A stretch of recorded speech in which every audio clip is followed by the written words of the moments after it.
are learning here, right? So keep watching all the videos and you will get the knowledge of chapter number 5 of standard 9. Right, so in last lecture we studied about cell organelles, that is endoplasmic reticulum, Golgi apparatus and lysosomes. So let's recall all these. Endoplasmic reticulum, it is network of tubules or sheets.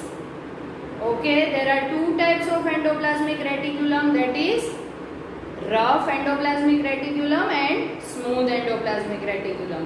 Rough endoplasmic reticulum is rough because of presence of ribosomes on it, and these ribosomes make the proteins. So we can say rough endoplasmic reticulum is the site of protein manufacturing, and smooth endoplasmic reticulum is the site of manufacture of fats or lipids. Some of these proteins and lipids help in the formation of cell membrane, and it is known as membrane biogenesis. The function of ER, that is endoplasmic reticulum, is to transport the materials which are manufactured here in the cell. Okay, and it is also provides the surface area for biological activities, right? And the last function of ER in the liver cells of the vertebrates is it detoxifies the poisons and drugs. So this is all about ER. Then Golgi apparatus. Golgi apparatus are first described by Camillo Golgi. Okay, they are stack-like structures arranged parallel to each other known as cisterns.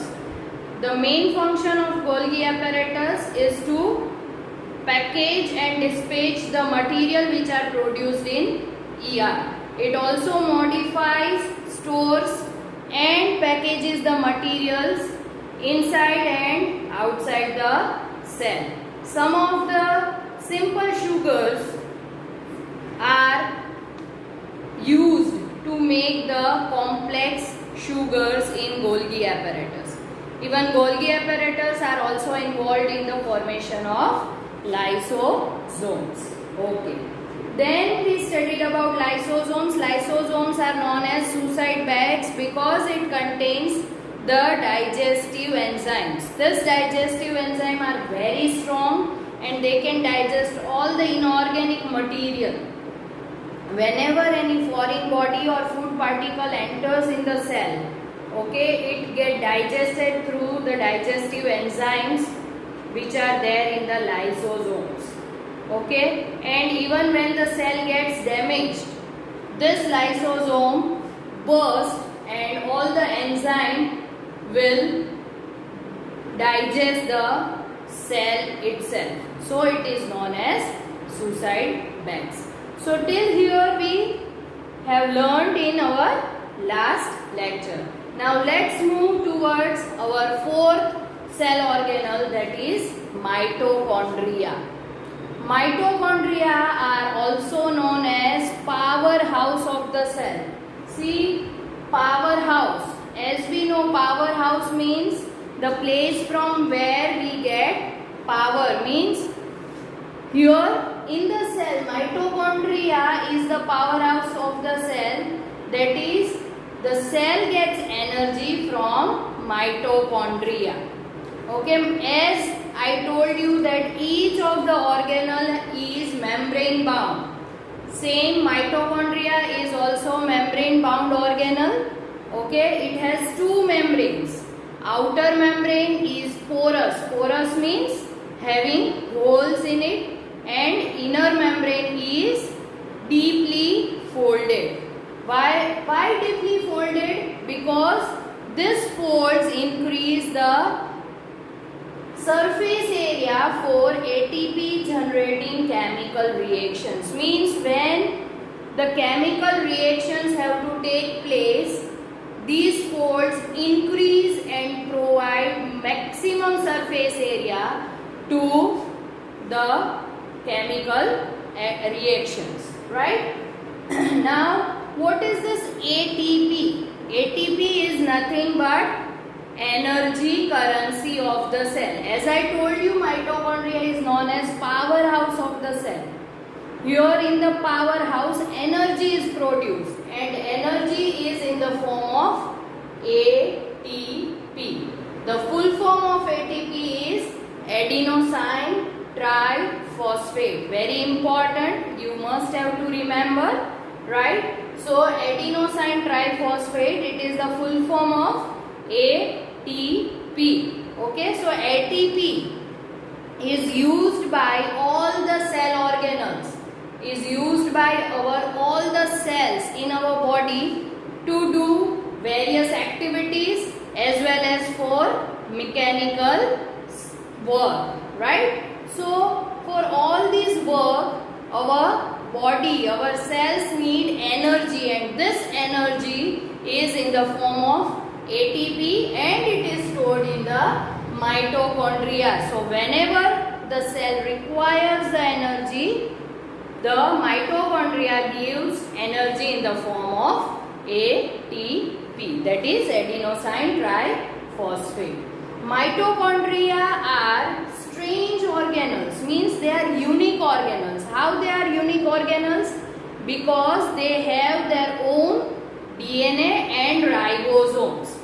Okay, so as we know, ribosomes are the sites of, yes, protein manufacture. So mitochondria can manufacture some of its own proteins. That's why mitochondria are known as strange or unique organelles. Okay, so this is about mitochondria. Now let's move towards the next organelle, that is plastids. Okay, plastids are present only in plant cells. Means they are absent in, yes, animal cells. Okay, there are two types of plastid. One is chromoplast and other is leucoplast. Okay, chromoplast, they are generally known as colored plastids, while the leucoplasts are known as colorless plastids. Okay, so chromoplast, which contains the green color pigment, that is chlorophyll. We all know chlorophyll, which is generally used in photosynthesis, right? So chromoplasts containing chlorophyll are known as chloroplast. Okay, and leucoplast, what is the function of it? Leucoplast generally stores the fats, proteins and oils. Okay, leucoplasts generally store the oils, starch and proteins. Chloroplast, which consists of numerous membrane layers embedded in a material, and these layers are known as stroma. Okay, so this is about chloroplast. Okay, and plastids are also strange organelles. Why strange organelles? As I told you, here in the mitochondria, same plastids also have their own DNA and ribosomes. So plastids can also make their own proteins. That's why they are also known as strange or unique organelles. Now let's move towards our next cell organelle, that is vacuoles. So vacuoles are nothing but the storage sacs, means storage bags for some liquid and solid contents. Okay, these vacuoles are generally present in the large size in plant cells and present in the small size, or they may be absent in the animal cell. So we can say that small sized or no vacuoles in animal cells, while large sized vacuoles in plant cell. Many a times 80 to 90% of vacuoles have covered the area of plant cells. Vacuoles of plant cells are full of cell sap. Cell sap is nothing but the liquid of the cell, okay, and it provides turgidity and rigidity to the cell. Means it provides the strength as well as the cell becomes rigid. Means it can withstand all the temperature and pressure changes in the environment. So this vacuoles, in there the cell sap is present, and cell sap provides turgidity and rigidity to the cell. Vacuoles store various important substances to sustain the life, like amino acids, sugars, proteins, some other acids, etc. Right? So all these things are very important for life of the cell, which is stored in the vacuoles.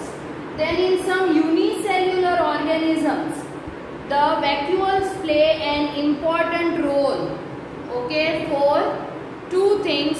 Some vacuoles store the food, means they are known as food vacuoles, and then the food get digested, like in amoeba that we have already studied in previous classes, right? So amoeba forms the food vacuole in which the food get digested. In some other organelles, these vacuoles play an important role to expel the excess amount of water or the waste which is produced in the cell. So vacuoles play an important role in plants, animals as well as in unicellular organisms. So this is all about the cell organelles. Okay, now let's move towards our last topic, and that is cell division. Okay, division, the word itself suggests here the cell divides. Okay, because of cell division there are formation of new cells. So why there is a need for the cell to divide? So the new cells are formed in order to grow, to replace the old, dead and injured cells, and to form the gametes. Means there is a need for the cell to divide to form the new cells. Why new cells are formed? Because the organism have to grow.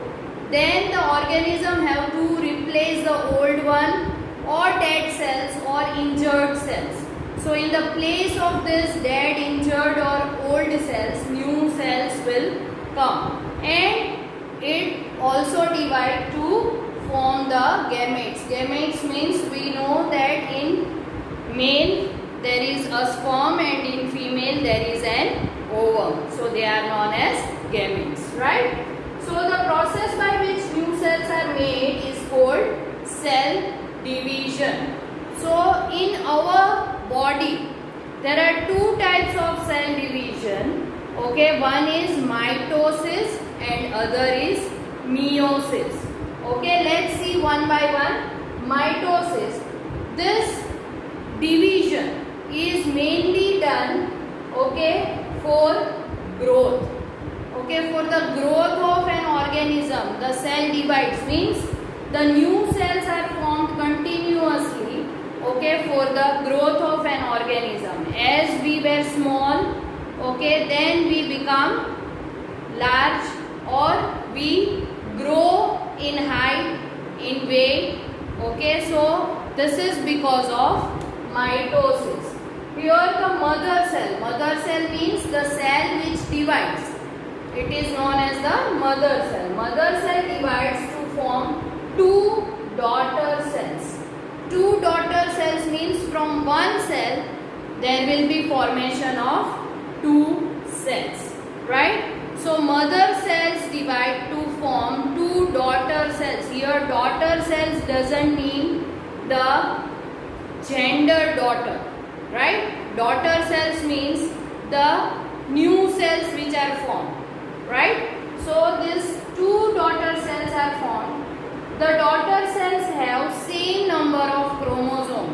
as we have studied in the nucleus, that in the nucleus chromosomes are there which have the inheritance material from our parents, right? So the new cells which are formed because of mitosis have the same number of chromosomes, right?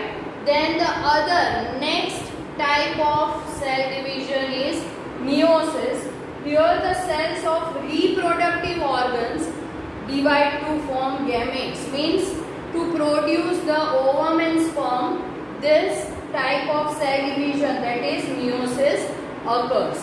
Okay, it involves two consecutive division, means from one cell it divides and forms two cells. From these two cells again it divides and forms 4 new cells, means two consecutive, one by one two divisions will occur and we will get 4 gametes, right? Okay, so 4 daughter cells are formed here. In these 4 new cells which are produced, okay, they are formed which have half number of chromosomes. So all the cells except the gametes in our body, in human body, have how many pairs of chromosome? Yes, you studied in 8th standard. Very good. 23 pair of chromosomes are there, okay, except in the gametes.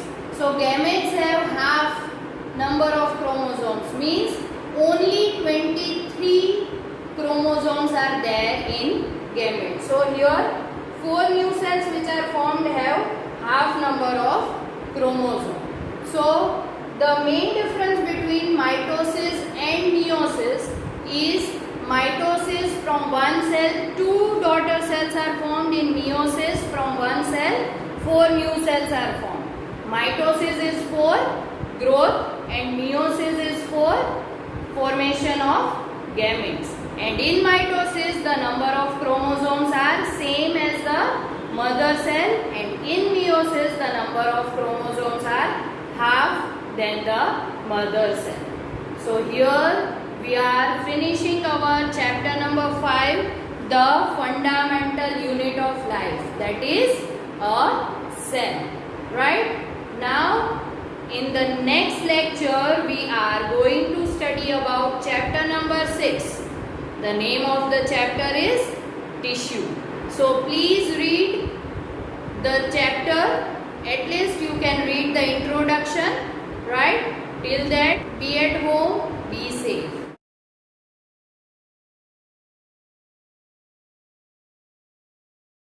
आभार।